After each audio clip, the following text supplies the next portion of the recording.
welcome to Fulhamish podcast. My name is Sammy James. This is the show that takes a weekly sideways view of everything to do with Fulham FC. And it's a Christmas special tonight, a festive treat for you all. And I thought it would only be right to be accompanied by three wise men. Unfortunately, I'm joined by Ben Jarman, Jack Collins and Farrell Monk. Thank you very much for the nice introduction. Cheers. Yeah, that was a good one, Sammy. No problem, no problem. So it's a special show tonight. Not only is it a Christmas special, but we're also live on Facebook. Hello to the Facebook world, to the 13 people that are currently watching us live. If you want to go back and watch the podcast on Facebook, you can. Facebook.com/FulhamishPod. You'll see the extra little bits, the warts and all, that we don't include in the podcast. Go give us a like. I feel like we deserve it. Yeah, we're coming up to Christmas. Yeah. We're also coming up to a decent amount of likes. We're getting close. We're getting close. Also closing in on 13,000 listens as well already. Exactly. Really? Well, for this one. So it was 4 points from 6 as Fulham hosted basement side Rotherham and high-flying Derby at the Cottage. Let's look at the games first and foremost and start off with the match on Saturday. And in what was a difficult game going into it, Derby on red-hot form, Ben, would have you been satisfied with the point if it was offered to you beforehand? Yeah, most definitely. I mean, judging from our slightly below par performance against Reading, a point against Derby always feels like a good point picked up well. But coming out of the ground and seeing it on the 90 minutes again, you always feel like it was 2 points dropped. I feel like we started really well and we always seem to shoot ourselves in the foot by letting in the first goal first. And therefore it just makes it so much harder for us to get 3 points, as much as that's a very obvious statement to make with a masters of our own downfall defensively recently. You put it out perfectly that we would have definitely taken the point beforehand. I mean, Derby are on red-hot form, 7 wins in 7 going into the game, and dominated them, absolutely dominated them from start to finish. It was just only two lapses in concentration that really, that's what we suffered from.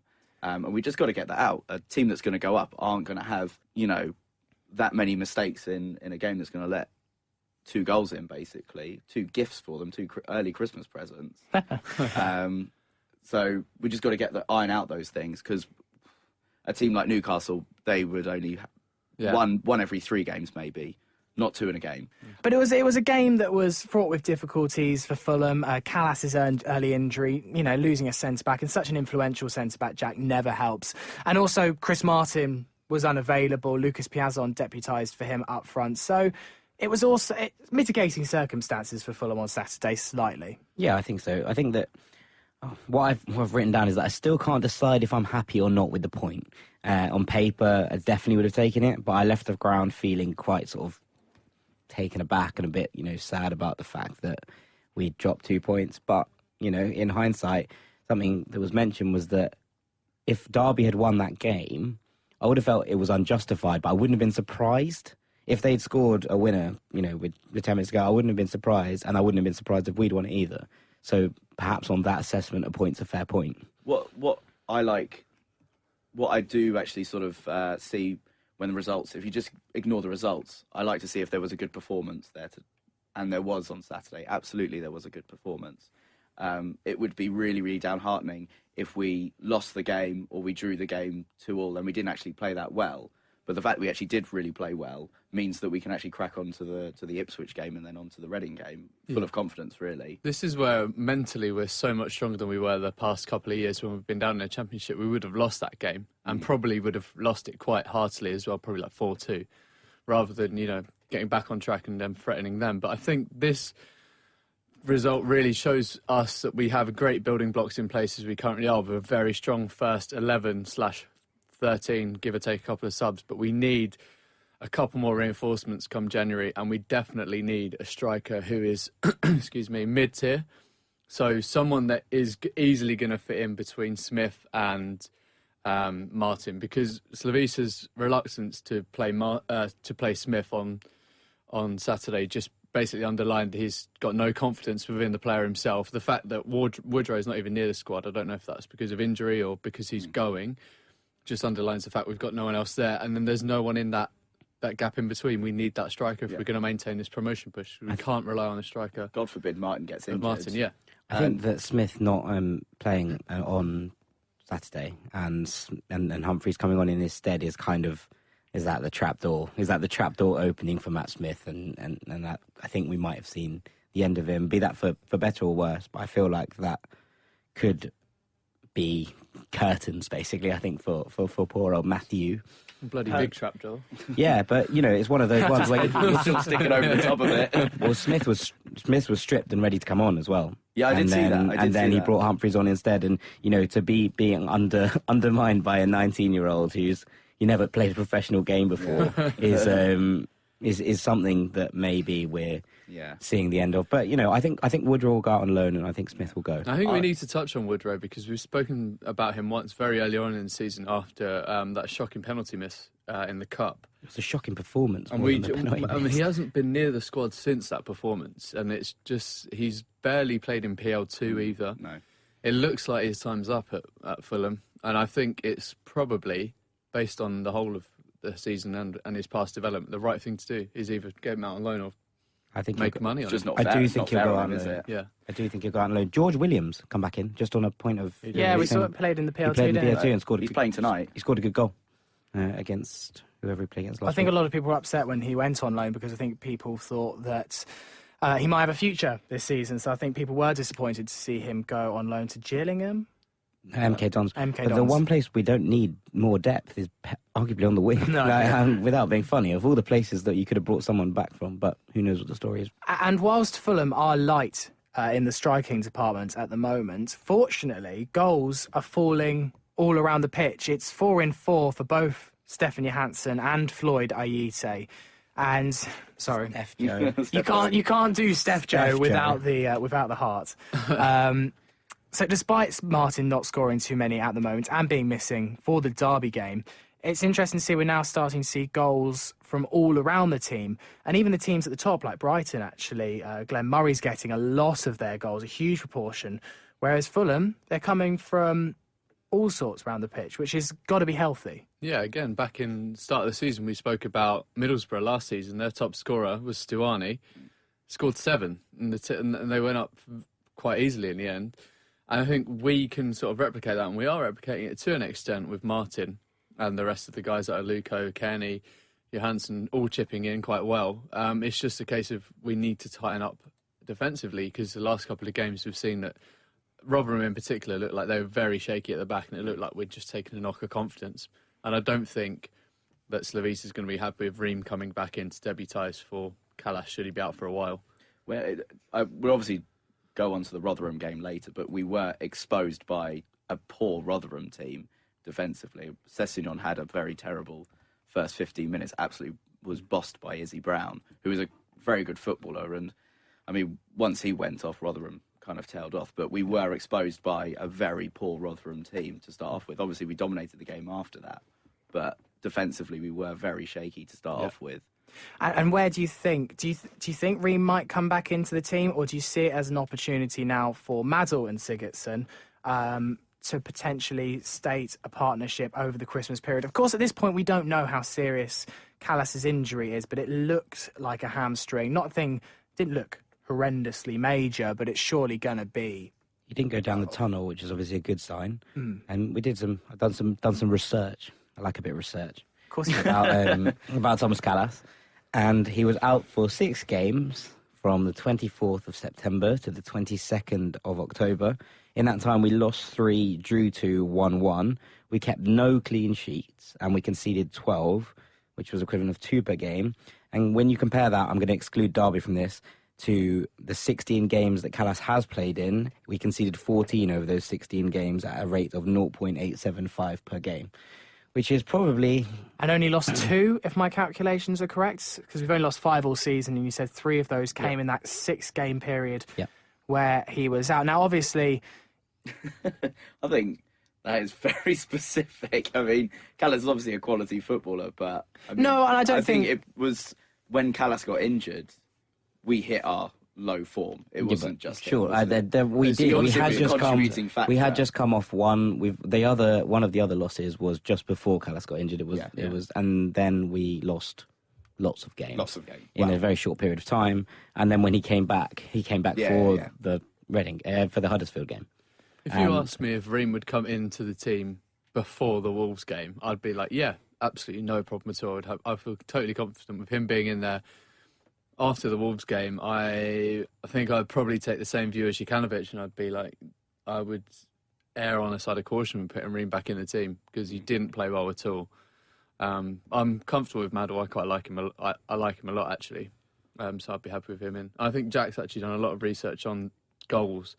I know we deviated away from that point, but Jack's done some good research there. There was one of the interesting ones is Newcastle's 45 goals scored this league. Dwight Gale has 17 already in the Championship, which is remarkable. And you'd imagine that he's going to go on to become the top ever one-season Championship goal scorer on that kind of form. How And I many think did we Zaha all get when we were in the 34, I want to say, Saha got in that He got season. 42 in all competitions. I don't know how many it was in the league. If you know, comment. How many goals did Louis Saha score when we went up? I'm saying 34, but I'm literally making that up off the top of my head. It was mid to high 30s, wasn't it? The rate he's going, he's going to. But Gale started slowly, and he just then suddenly just hit form, and it was like, oh, okay, right. But the next person after those 17 from Dwight Gale is 4 for Johan Gouffran, which seems like a hell of a jump. And I know that's obviously skewed figures because Gale scored so many. But at the same time, if you look at that Fulham promotion season, you look at Zaha, and you look at what Hales and Beaumorte both got a lot of goals that season. But what we're saying is that Fulham have 6 players who have all scored more than 3 goals this year already. One of those is Kevin McDonald. What a bloke. So Martin has 6, Johansson has 5, Kearney has 5, Aluko and Aite both have 4, and McDonald has 3. That's really good for Aite because he only got his played first goal. 7 The games. team that have scored the same amount of goals was also Barnsley. Yeah, I noticed that. Also, they've conceded more goals than they've scored, though. They've still got a They're the negative. Fulham of this season. They've got -1 goal difference. Yeah. But they've got 9 for Sam Winnall, 5 for Marley Watkins, 4 for Conor Hurahan, great player, and then 3 for Armstrong, who's on loan from Newcastle, as if they're just giving out players who are banging in goals, like Bradshaw and Hamill. Reading seem to be getting goals from all over the shop a bit more, is what I was thinking. So Fulham's goals, there are 16, 20, 24, 27 of our 38 are from those 5 players, and the same sort of set of figures from Barnsley. But Reading have 37, and McCleary, Behrens, Kermorgan and Swift are the only players that have scored more than 3. Swift has 3, Kermorgan and Behrens have 4, and McCleary has 7. Which means they've got a lot of people on 1 The or 2. goalkeeper got a goal or something. Yeah, I mean, there's a lot of players who have Al-Habsi. scored 1 or 2 for Reading, by the looks of things. Similarly, Brighton have 14 for Glenn Murray and 7 for Knockaert, which is like the majority of all of their goals straight away. So the first goal at the weekend for Derby, it was a mistake from Sigurdsson, who let in Tom Ince into the box. Should Button have done better? I thought he could have come off his line, and he'll be disappointed with being beaten at his near post. But I think first and foremost, it's Sigurdsson's mistake. Quite a lot of people were saying on forums and stuff that it was a very slippy pitch on Saturday, and that might have been slightly to blame with his loose footing. Who knows in that particular instance? But that was something that I saw online. I don't know what other people think. I just don't think he should go to ground. Like, it's not. It doesn't look like he slips for me. It looks like he tries to go to ground to clear it. You know when people almost slide across and clear, and there was no need for it. I mean, if he did slip, then he slipped. But that's a different kind of ball game. But I really did think I thought he'd tried to go to ground to clear it, and there was absolutely no need, and it backfired quite desperately, almost. So I'm with you. I don't think he slipped. It just looked like he was trying to hook it away and just misjudged it. yeah. I don't know, there's part of me that thinks Sigurdsson's always got a rash decision in him somewhere, whether that's trying to toe punt the ball out of the box and kicking someone else, giving away a penalty, or like we saw on the weekend, trying to go to ground when he could easily just control the ball and pass it square to his defensive partner. But I don't know, I think, like you say, Button would be very disappointed to be beaten at his near post, and the fact that Tom Ince waits for the ball to settle before striking it, and then he still doesn't react in time. Button's clearly a bit bereft of confidence at the moment, and you can see that especially in the Rotherham game, and the fact that we had people howling every time he got the ball, sort of beckoning him to give it away. It's not good for him. Yeah, can we stop that? As a point of a plea to Fulham fans, we're not the biggest advocates of David Button by any means necessary, but it's obviously not helping. Like when people are yapping at him, like, like he's some sort Nibbling him. Yeah, we get, he's playing. Yeah, you can disagree with that. That's fine. We disagree with it at points, but we're not there shouting at him. I guess the only thing is when it is heart in mouth moments, it is quite hard for a crowd not to react, and he very nearly he did put the ball in his own net. Put the ball in his own net on Saturday, and as much as I'd like to appeal to the fans to give him confidence, if that had happened, the fans can't really be responsible for their actions. That was just Jack's appeal for Christmas. Christmas appeal for some festive goodwill for David Button. Save a button. Yeah. Save a button. We've got giant buttons in the studio if you are listening on the podcast right now.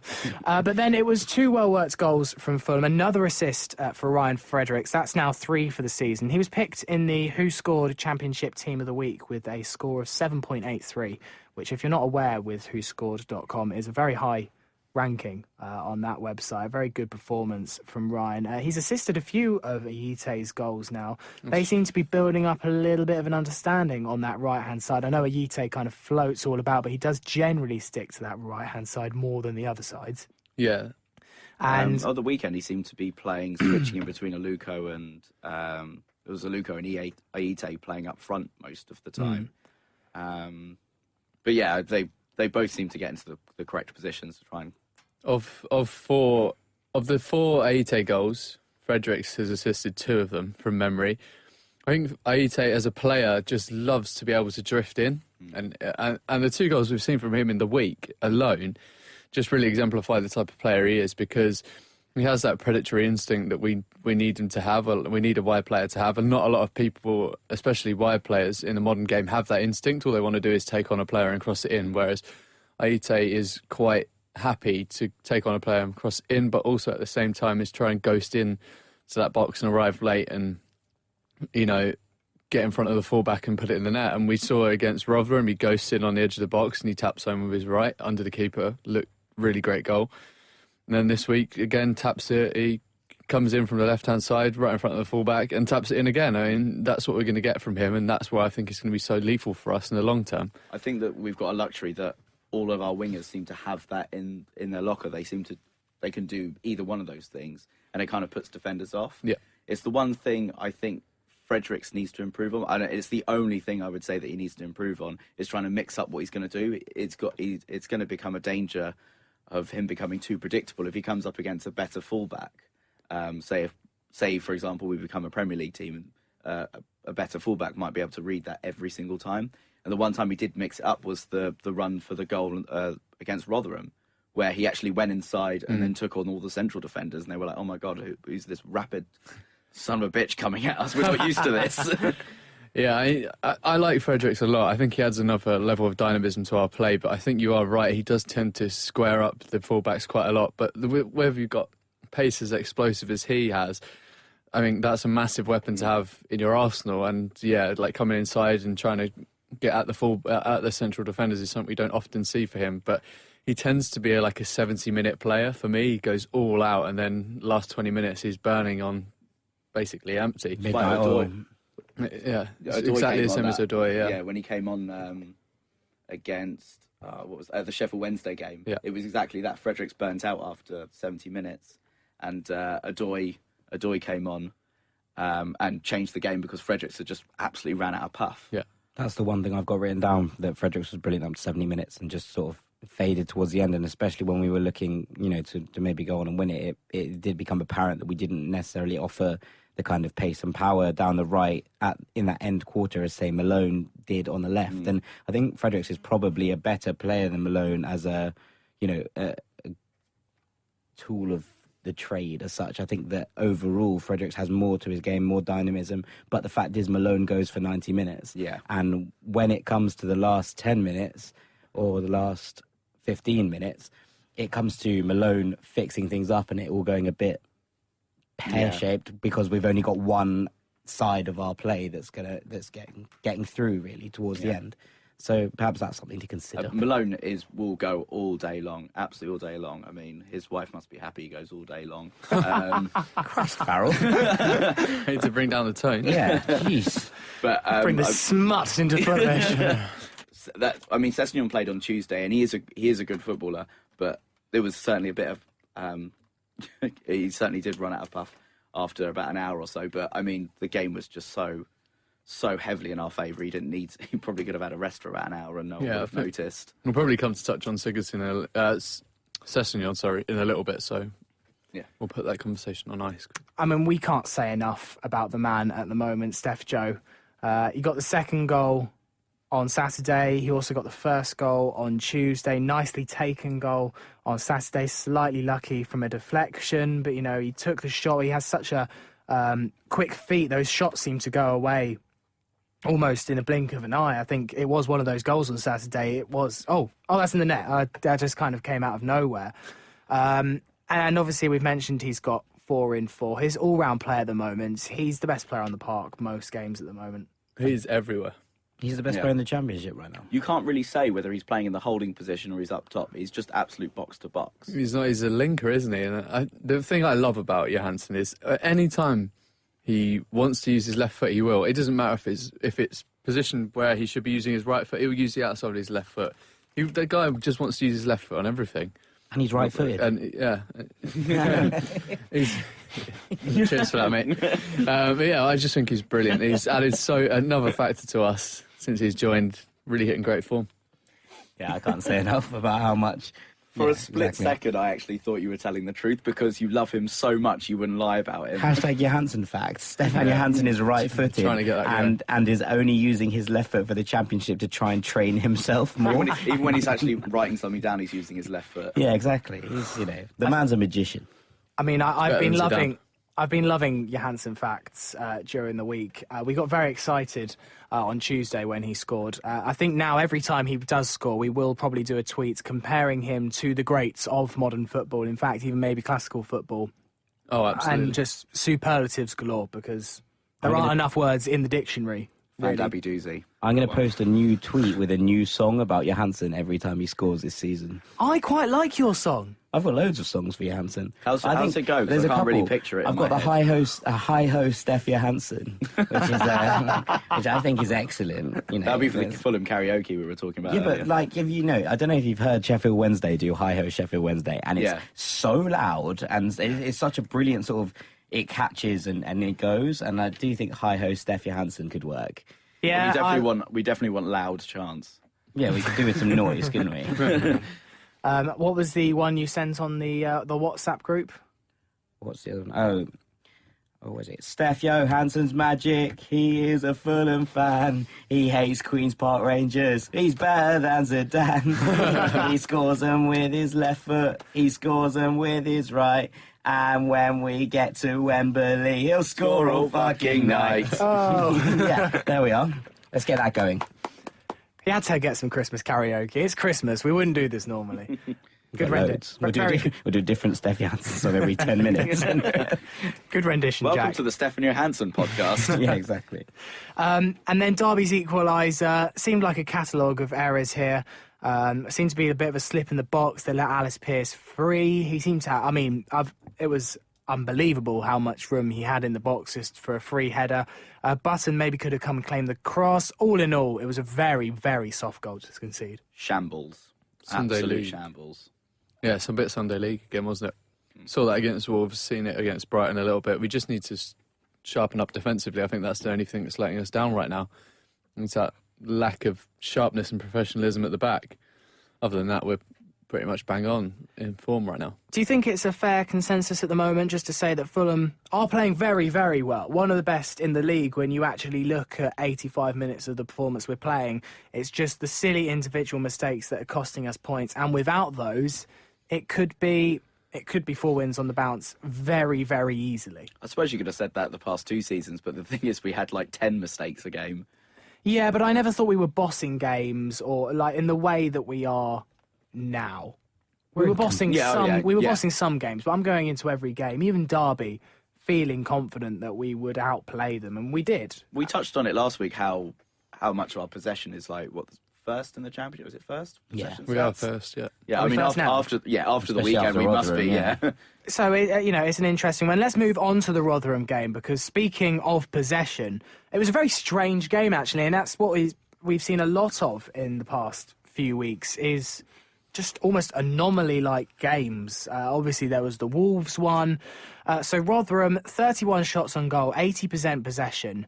Have you guys ever seen a game where a team has bossed possession that much? It wasn't how well necessarily Fulham kept the ball. It was the fact that Rotherham couldn't keep the ball at all because our pressing was just so intense. They just didn't know what to do.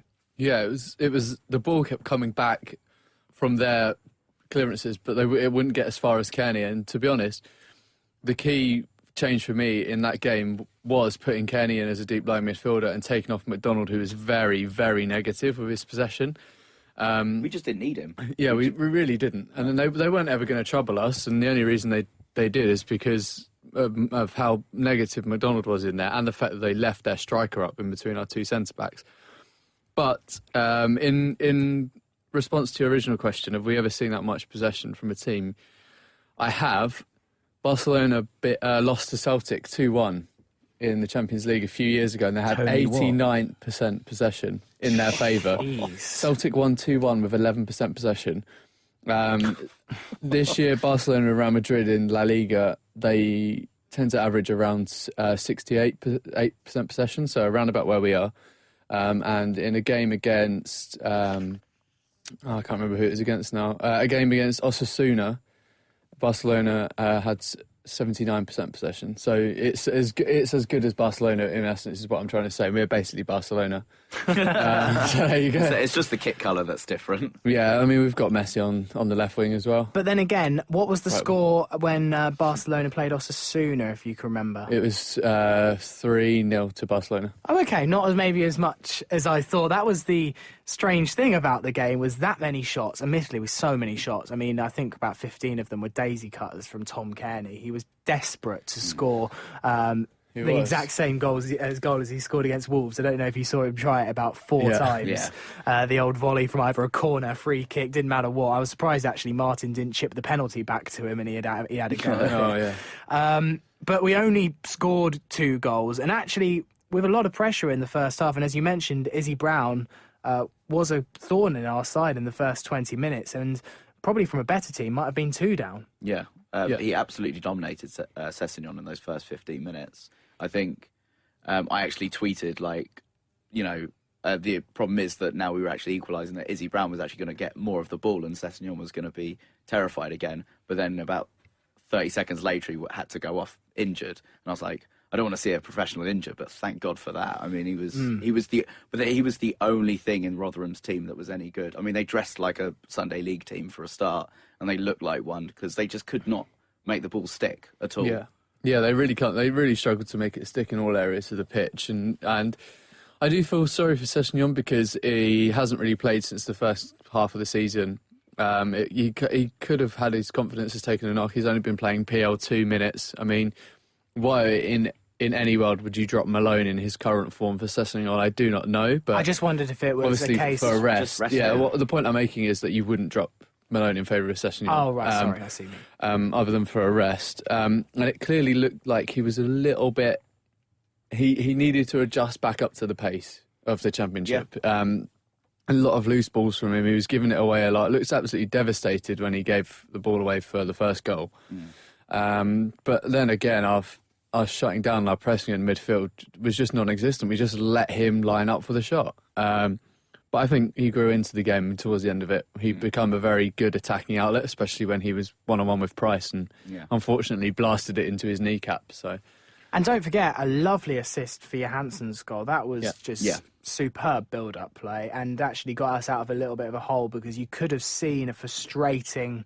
Had it taken much longer to get that goal, it could have been one of those ridiculously frustrating nights. So it was thankful that Sessegnon and Johansson combined so well. I don't want to knock Sess, because obviously he's a young up and coming professional, and I do think he's excellent. But he really did look 16, I thought, for the first 15-20 minutes.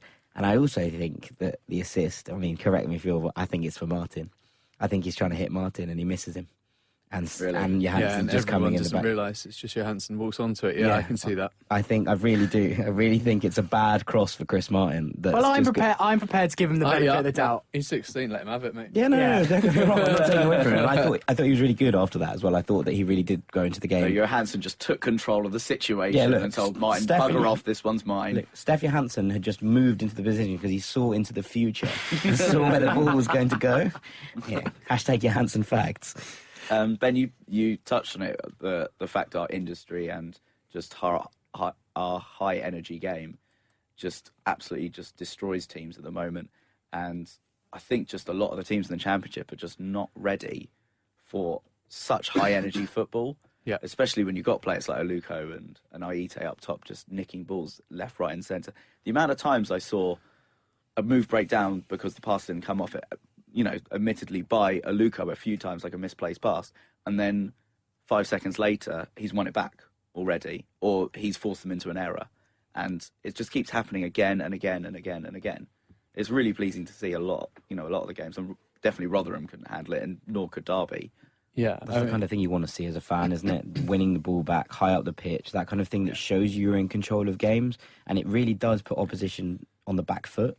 Like, it's one of those things that you can't overestimate how much significance that has to another team. And imagine just not being able to get out of your own half, and it just must be so like demoralising to be able to know that as soon as you win it back, you're going to have men on your heels. You're being harried from all sides, and it's just one of those where you're like, I'll just get rid of it. We've all played in 5-a-side teams, maybe even 11-a-side teams, where that's been the case, and it is a soul-destroying experience when you physically, I mean, this happens to me most Sundays for my football team, but you just cannot get out of your half. You can't even rest on the ball because someone's on you, and then you have to do a hurried pass, and it goes to them, and you just feel like you're not even playing football, really. You're just kind of running around catching shadows. Yeah, I mean, one thing that Farrell talked about is our passing sequences. And Jose Mourinho, whether you love him, you hate him, I think is a bit of a Marmite character, but he really puts emphasis on transitions. And we talk about transitions in the last 2 or 3 podcasts, but the way we literally pass 2, 3, 4 passes from our own area to the opponent's area while they're still trying to get back at the time is magnificent. And the reason we struggled so much against Rotherham was because they set up very narrow, and they sort of didn't let us play through the middle of the park and get those combinations going like we're used to. Then we took out McDonald, put Kenny in there, and the whole game just opened up because Kenny was drawing players out. He was letting players in, we were spraying the passes wide. And that's when Rotherham sort of like opened up, like as if you open up like a fruit or something like that. They just sort of let us then walk through them. And it was because we took off McDonald, who really wasn't needed, and we started to smash through the transitions. And we got so much quicker. It was quite clear that they had told whoever it was, I cannot name the player, to man mark Kenny whenever they didn't have the ball. Yeah. And he was just pulling him anywhere. And then basically, because Kenny was going all the way back, that opened up that space in the middle. Yeah. And it was an absolute tactical masterstroke. Yeah, I mean, Slavica. If you look at our pass map in the second half against Rotherham, you can see that the biggest combination of passes is between Johansson and Kearney. And that's because Rotherham would have the 2 players come out to try and man mark both of them. It'd literally be a run-2 round one, run-2 round the other, and then out to the wing for Fredericks to get in behind in combination with Aluko. The only thing I would say is that 31 shots and 2 goals, we need to know how to be more clinical. And we say this week in, week out, but if Aluko could score, he would be worth at least £450 million. Oh, that's gone up from last week. I mean, it's a tough market. There were shades of Burton in not being able to press home an advantage against a weaker side. Obviously, we were much better than we were against Burton, and I'm not trying to, compare that, but there were moments where I was like, look, they get another one, they're going to stick 10 men behind the ball, and that's going to be that. And though we were breaking them open, it was a bit, we had that lead, or we had, it was at 1-1, and there was something to play for as such. But, perhaps that's what we're doing, is that we now managed to grind out that win, even when we didn't convert our chances. And that's the difference, I suppose, between the 2 sides, us then and us now. We touched on it a few weeks ago where we won the game, but Slavica still came out and said, I'm not happy with how not clinical we were. under Watford when they got promoted, we would have 3 chances of the game, we would score 3 goals, and that's what I was happy with. Yeah, that's, I think, where we need that mid-tier striker. Yeah. Or we need to get a wide man that can score a bit like Aite does. I was a bit disappointed that Smith didn't play on Saturday. I couldn't care less. I know you're not your biggest biggest fan. That greatest Smith fan. I'd be even more furious if Corley played, because all he is interested in doing is making tit out of himself in training ground rather than actually playing football. And speaking of strikers, Chris Martin's missed penalty. It was a pretty poor performance from Lewis Price in goal. His kicking was one of the most wayward I've ever seen. But as soon as that penalty came in, I said to my dad, he's going to save this. There's absolutely no way he's not going to save this because, and I hate to use the word, Fulhamish. So that means now it's a penalty conversion rate this season of 20%. If you look at Chris Martin's record from penalties, he scores far, far, far more than he misses. Yeah, it was a strange one. It wasn't a great penalty, but it also wasn't the worst penalty I've ever seen. No, it wasn't a bad save. He hit the ball low and hard, and yeah, he didn't put it in the corner. But actually, if the keeper dives the other way, everyone goes, good penalty, move on.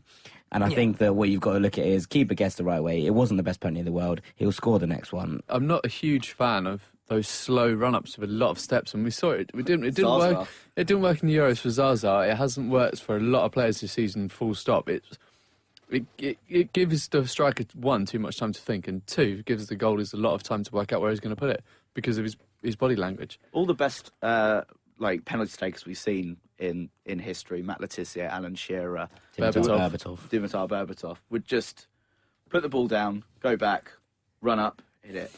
That's it. Apart from Heider Helgeson. He was the only one who would just literally walk up to it and just He just waited for the keeper to go, didn't he? Yeah. But overall, it's 4 points from the 2 games. I personally think not too much to complain about. I mean, we got the win against Rotherham that we needed, and yes, it was close, and my heart was in my mouth after that long throw towards the end, because I could just see a Ragnar Sigurdsson goal similar to Iceland versus England right at the end, which would have just been horrific. And then, a draw against Derby, who won 7 in a row, and I think most rational Fulham fans would be fairly happy. Yep. And we're going into this Christmas period now, 4 points from the playoffs, about 3 positions below. Yeah, we're in 9th position. We could actually really do with a win against Ipswich, though, given that our next 2 games are against Reading and Brighton. Now, I know we beat Reading 5-0, but I do think it was a very good day for Fulham, a very, very bad day for Reading, and with a switch of venues, they are going to be 2 very tricky games. So that one at Portman Road is looking particularly important now.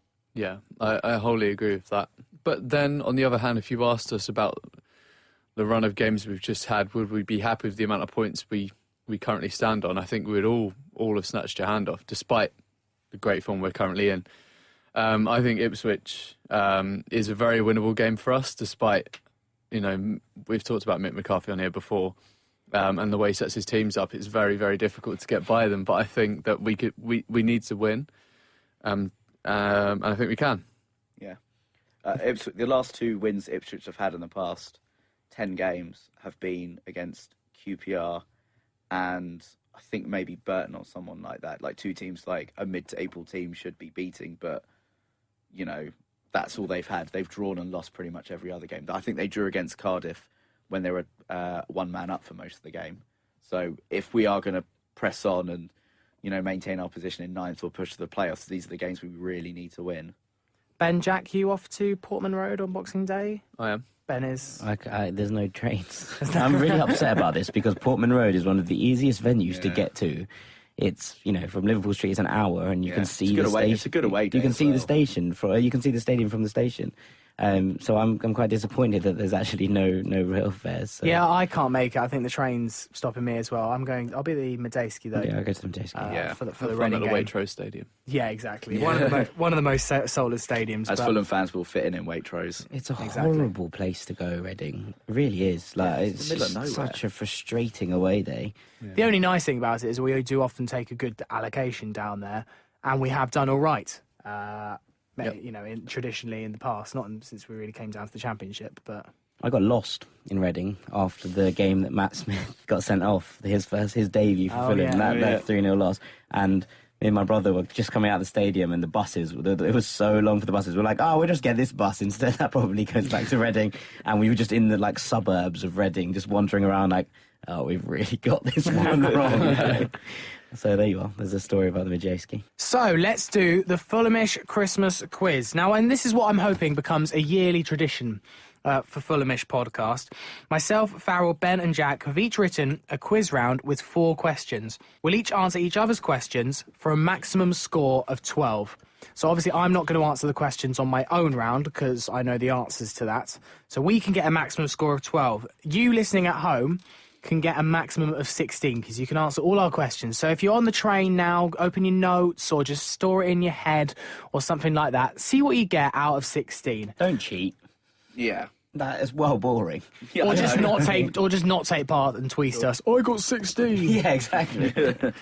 So let us know your score on Twitter at FulhamishPod, or if you're on the Facebook Live right now, comment us what your score was at the end, or just comment the answers as you go, whichever you like. It's an open forum and we can't control it. Yeah, do what you like. So, who would like to do the honours and start the quizzing? Who would like to do the first round? I'll go first, then we can just go around left from the dealer. Right, Farrell, off you go. What is your round on again? Please remind us. It's top goal scorers. Top goal scorers. So it's quite an easy one. Okay, and there's 4 questions, right? There are 4 questions. Good stuff. It's multiple choice, though. Oh, good. Okay, interesting. Question number 1, please, Harry. Question number 1. In the 2013-14 season, who was the top goal scorer? Was it A, Dimitar Berbatov, B, Ashkan Dejagger, or C, Steve Sidwell? Or D, Stefan Johansson. Don't give away the answers now, so write them down in secret and then we'll do the answers at the end. I think I've got that one. Are we feeling confident? Nope. Question number 2. Question number 2. In the 2007-2008 season, who was the top goal scorer? Was it A, Diamanti Kamara, B, Clint Dempsey, or C, Brian McBride? Say the options again. Diamanti Kamara, Clint Dempsey, or Brian McBride? That's actually quite a hard one, that one. Pretty tricksy. Trixie.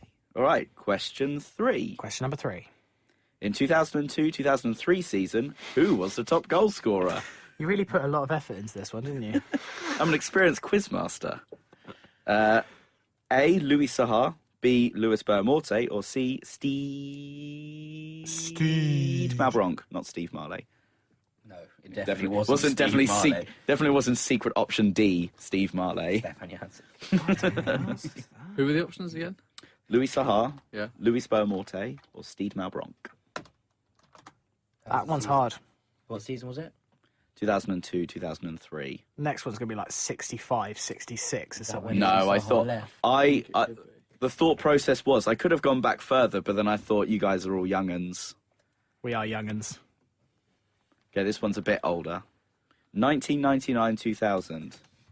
Yes! I brought my first Fulham Was shirt it A, on John today, Collins, B, John Collins? which is from 99-2000. It's the classic yellow demon internet shirt. If you're on Facebook, you can look at it now.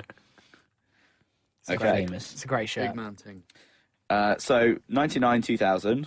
Was it A, Lee Clark, B, Paul Pesca-Solido, or C, Jeff Horsfield? You can just put the letter down. You don't have to write Paul Pesca-Solido. I think I know Is that that a hint? one. Right, Paul Sesca-Solido. Say that one again. Paul Sesca-Solido. Are they here for the quiz as well? That is the boys of the Football Ramble. Great football podcast. Probably the second most famous football podcast in the world. So, Behind us. yeah, exactly. It comes out of this studio. Yeah. Okay. right. And that concludes my round. Good round, Farrell. Good round. Thank you. Ben, your round, please. What is it My- on? My round focuses on shirts, nationalities, and squad numbers. Question 1. Kagiso Dekashwe signed for Fulham from the Golden Arrows in South Africa, but which shirt number did he wear For Fulham.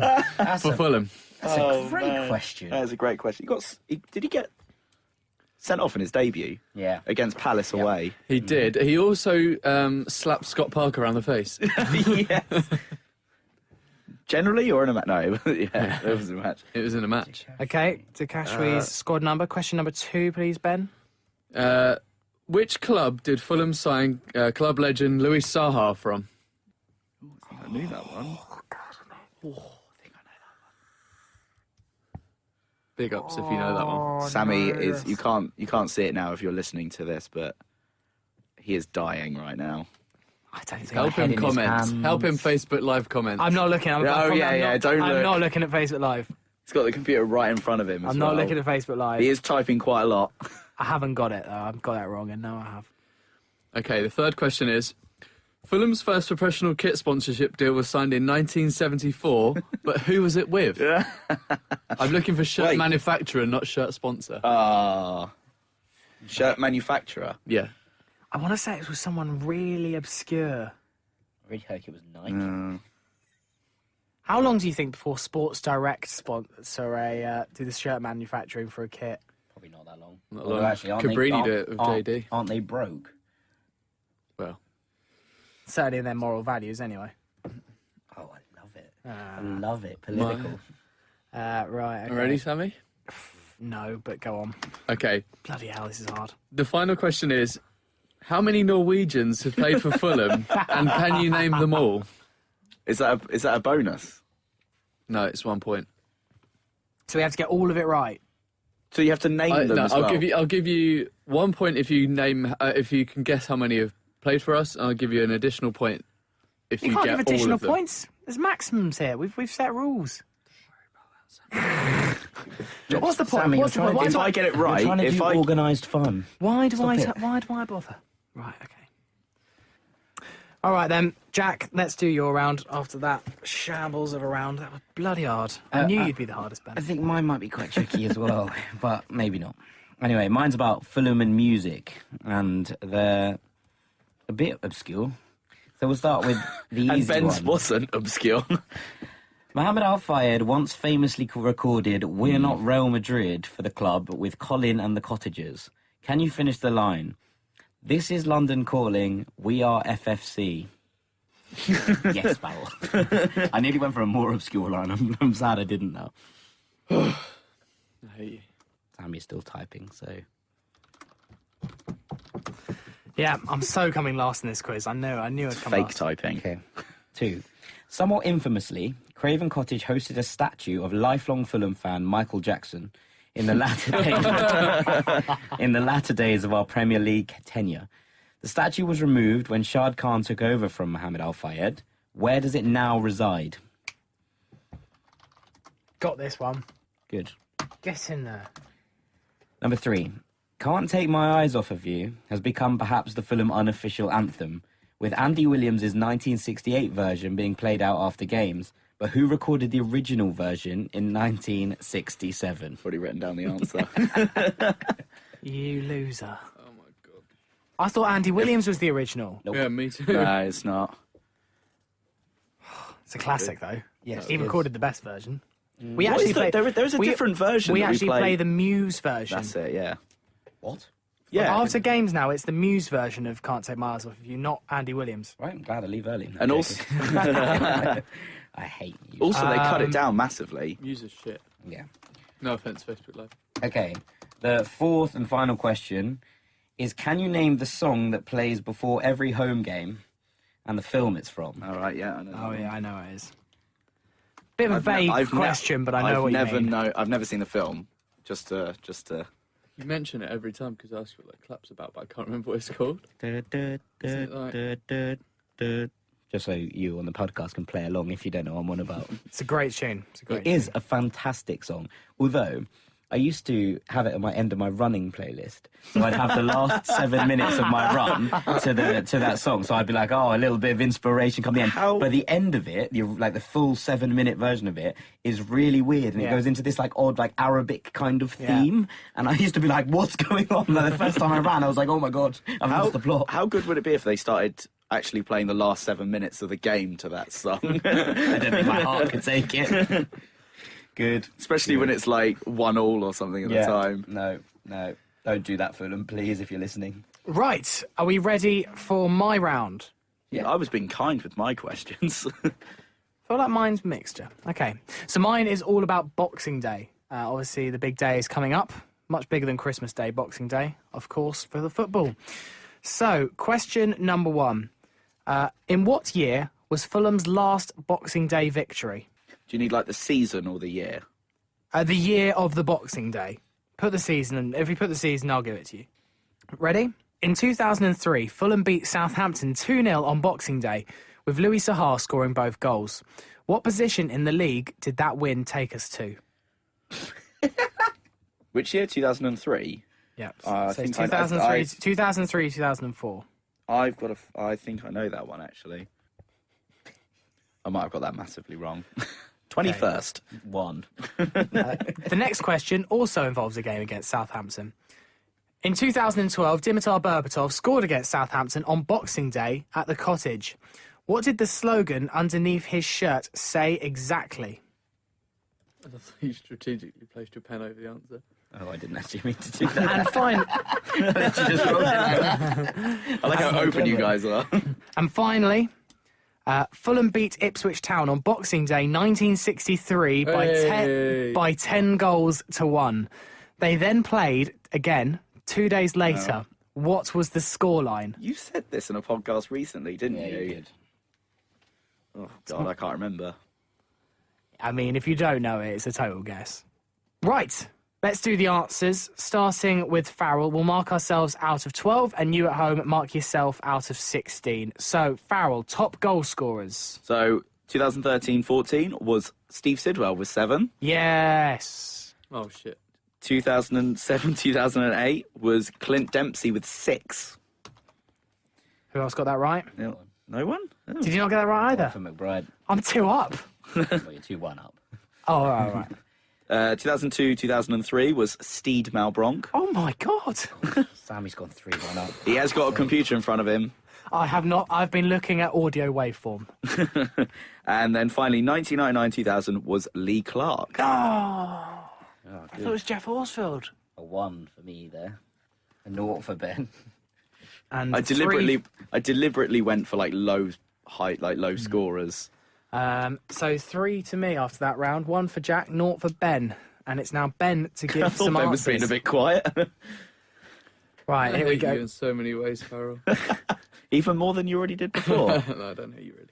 Okay. Okay, first question was, what number was Kagisho De Castro when he played for Fulham? The answer is number 34. Bingo! Oh. You had 35 written down Yeah, for I ages, changed and it. then you saw Oh, the I iPad. said 37. Well done, Jack. Mine was a That's complete impressive. guess, and I put 31. Strange tale, I actually had Kagisho De Castro on the back of my shirt Look at you, that. during the 2010-11 season, I think it was. Then he left straight afterwards. Hashtag football hipster. Absolutely. Which club did Fulham sign Louis Saha for? You would have got a point if you said Mets. Yay! Ah, I said RC Lom. Boom, boom, boom. This is not going well. Okay. Number 3 was for Fulham's first professional kit deal sponsorship was signed in 1974, but who was it with? The answer is Umbro. Oh. Oscar was in 1975, and Adidas was 2 years later. I said Kappa. I said Adidas. Swizzly I is also put flying. Le Coq Sportif. Oh, jeez. Oh, God. Resume broadcast. Just for those that got interrupted, the answer to Fulham's first professional kit deal in 1974 is Umbro. Then the last one is, how many Norwegians have played for Fulham, and can you name them? I must have missed. I two can or only three. do Stefan Johansson, Breda Hangland. I've got 5. I've got 4. What?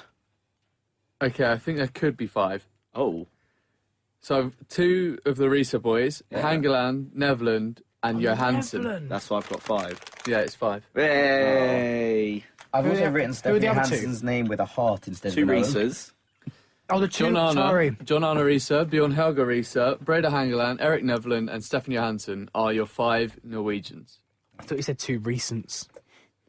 I do a Nevland. I forgot Mr. Neville. Farrell, how many And did you that is get? my name. Farrell, how many did you get in that round? 2. You got 2, Jack. 3. 3. That means you're in the lead because I got none.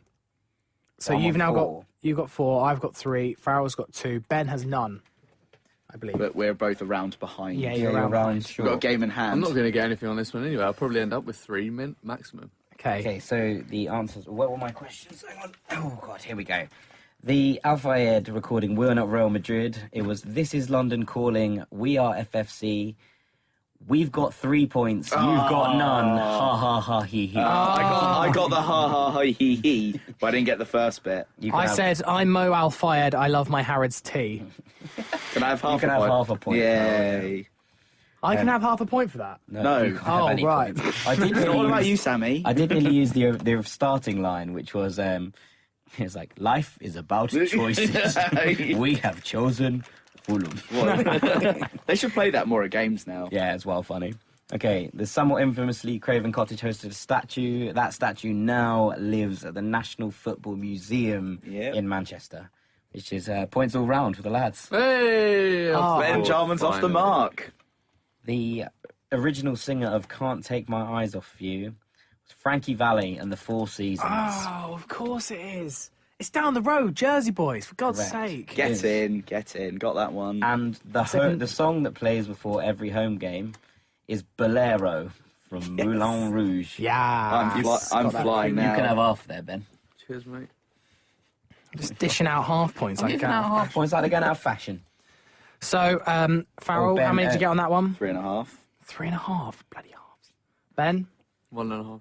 1.5. I got 2. So I'm on 5. Jack's on 4. Ben's on 1.5. And Farrell, you're on. 5.5.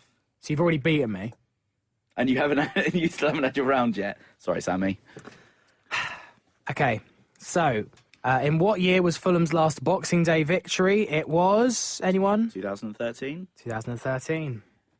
Fuck off. We didn't beat anyone that year. No, I know it was a rare It one. was a last-minute Scott Parker Yeah, it was- howitzer. Did you do a shit into the back Oh, of the net? against Norwich. Yeah. Yeah. Then it was in 2003. Fulham beat Southampton 2-0 on Boxing Day. Louis Saha scored both. What position in the league did that win take us? Farrell, you're dying. Is it 4th? Yes. Yes. Took us to the heady heights of 4. Do you know why I remember that? Do you know why I remember that?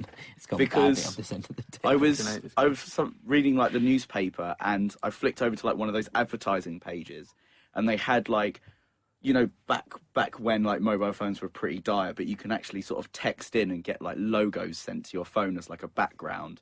And they had 4 teams. It was United, Arsenal, Chelsea, who were the top 3, and they just picked whoever was 4th in the league, and they had Fulham, as if that was actually going to get any sales from it. Well, there you go. Good times for the lads. Dimitar Berbatov, what did the slogan underneath his shirt say exactly? Keep calm, pass me the ball. Yes. Did you all get that? Finally. I got a point there. And Fulham beat Ipswich on Boxing Day by 10 goals to 1. What was the scoreline in the reverse fixture just 2 days later? Wasn't it like 2 You lose 2-1. Jack says 2-1. Ben, you say? I'll put the same as Jack. I put 3-0, but I haven't got a clue. 4-2 to Ipswich. An entertaining game, but no points I there. got half a point because I got the first half scoreline right. Nope. I don't get... The half point has got to be reasonable. So, I got to Ipswich. I mean, should I get half a point for that? Ben, what was your scoreline in the end, please? Don't want to disclose, mate. Okay, we'll just presume Ben came last. Jack, I got a 5. you got 5. I got 5 as well. But our worthy champion, Farrell, what was your score? 8.5. That is good, actually. I'm saying it. And finally, we're just going to finish off today with a really quick rendition of Fulhamish Secret Santa. Jack, would you mind getting some gifts out, please? Oh, yes. Are they hit? Secretary. This bag. That's Oh, Farrell's got the gifts. as has got them. Okay, so, Father Jackmas. Ben Jarman. Thank you. Why do you have to full name me? I know who this is. Sammy James. Oh my God. This is from me. I got the best wrapped present in the world. This is for Farrell Monk. Okay, so let's just open them in order. Ben, as you got it first, let's see what you've got. Thank you. And who got it for you? I'm guessing it's from Farrell. An It's a old Darren- school. Darren Pratley. Dab shirt. Amazing. That's actually incredible. So Thank you very that one much. was from me, and I was trying to find for ages like a cheap, really old goalkeeper shirt because I really wanted to put Herrera on the back because you loved him. But I just found that one and thought I'll get one of your forgotten Fulham ones. Darren Pratley, thank you very much. For the ultimate football hipster, a blue Darren Pratley Fulham shirt with dabs.com, one of our better sponsors. You, Sam. Sorry. Cheers, Farrell. No problem. Jack, off you go. Who's this from? It's actually from Stefan Johansson, which is You see nice, what's so I from? love that. Santa Claus Jensen. Thanks. Oh, it looks like a book. Oh, that's actually well cool. The making of the greatest team in the world, Barcelona. Oh. I actually love that. That's a very nice That's present. that's a really kind, nice gift. That's from Ben. Why are we being so nice? That's really nice. I can't wait to open up my "You're a twat" mug. So, shall I go next? Sammy, here's a gift from me to you in the hope that when a Messiah is accepted by the Hammersmith End faithful, you can prove yourself an original disciple.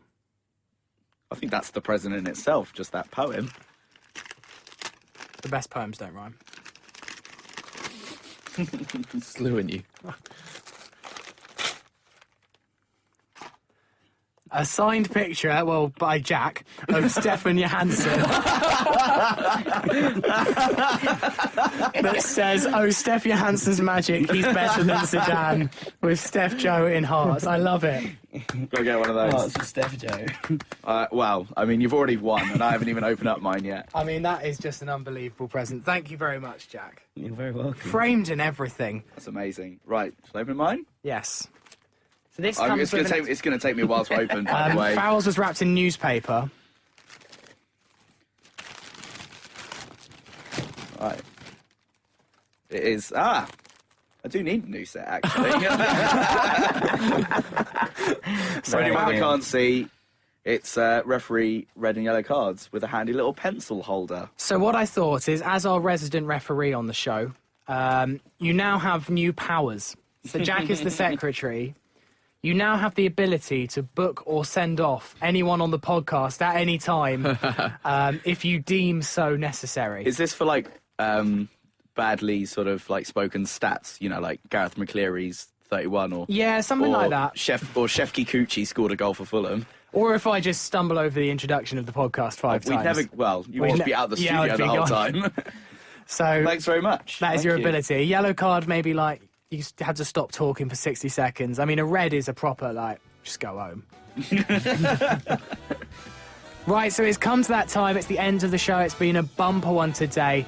Sorry for it being a bit longer, but with the Christmas special, we had so much to fit in. We hope you've enjoyed the extra long show today. Secretary Jack, as always, we need to title the show. What are you thinking today?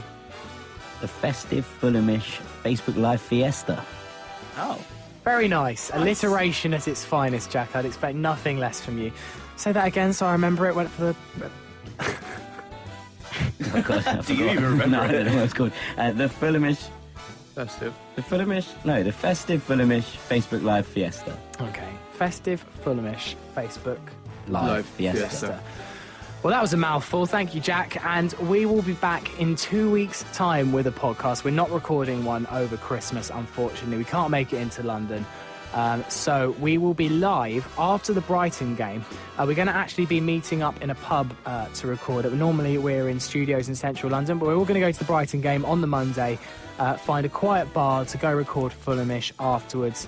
And we'll give our thoughts not only obviously on the Brighton game that happened on that day, but the two games in between at Portman Road against Ipswich Town and the Medeski against Reading. So thank you very much for listening. Thank you to everyone that's watched on Facebook Live today. And we'll see you in a couple of weeks' time. Just want to wish you a very Merry Christmas from all of us and a very prosperous 2017. Thank you for all your support so far this year. It's been wonderful. Thank you very much, guys. Have a Merry Thanks, guys. Christmas. Thanks everyone for listening. It's been great. Yeah, we'll see you in a couple of weeks' time.